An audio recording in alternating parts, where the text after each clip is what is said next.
کراچی میں جرائم پیشہ ناصر نے واردات کا نیا طریقہ اختیار کر لیا۔ ڈکیت بھکاریوں کا روپ دھار کر شہریوں کو لوٹنے لگے۔ فیروز آباد میں طارق روڈ کے قریب پیش آنے والے واقعے میں ایک ملزم نے بھیک مانگنے کے بہانے گاڑی سوار شہری کو روکا اور اچانک اسلحہ نکال کر نقدی اور موبائل فون چھین کر چلتا بنا۔ واقعے کی سی سی ٹی وی فوٹیج بھی منظر عام پر آ گئی ہے۔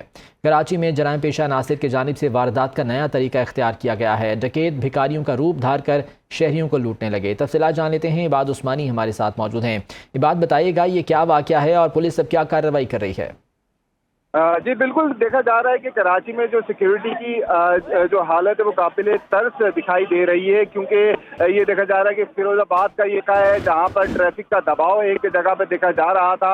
اسی دوران کندھے پر رومال لے کر ایک جو ہے وہ نوجوان کو دیکھا جاتا ہے کہ وہ وہاں سے آتا ہے، اس ڈاکو کی جانب سے رستے میں جو ہے وہ کیپ پہنتے ہیں اور کیپ پہننے کے بعد ایک گاڑی پہ نوک کیا جاتا ہے کہ اس کو کچھ اس کی مدد کی جائے۔ اور اسی دوران جب یہ دیکھا گیا کہ جب اس نے گیٹ کھولا تو اس شخص کی جانب سے جو ہے وہ ایک اپنے نیفے میں سے اس نے اسلحہ نکالا اور اسلحہ نکالنے کے بعد لوٹ مار کی اور لوٹ مار کرنے کے بعد بآسانی وہاں سے فرار ہو گیا۔ اور اس دوران یہ بھی دیکھا گیا سی سی ٹی وی فوٹیج کے اندر کے اطراف کے لوگ جو ہے وہ بھی کافی محتاط ہو جاتے ہیں اور وہ اپنی سیکورٹی کا بندوبست وہاں سے فرار ہوتے ہی میں ہی بھلا سمجھتے ہیں۔ اور یہ دیکھا گیا کہ اس واقعے کے بعد جب C C T V footage viral ہوئی تو پولیس کی جانب سے بتایا جا رہا ہے کہ اس شخص کی تلاش کا عمل شروع کر دیا گیا ہے، تاہم جو متاثرہ شخص تھا جس سے لوٹ مار ہوئی تھی وہ اب تک پولیس کے پاس آ کر درخواست جمع نہیں کروائی ہے۔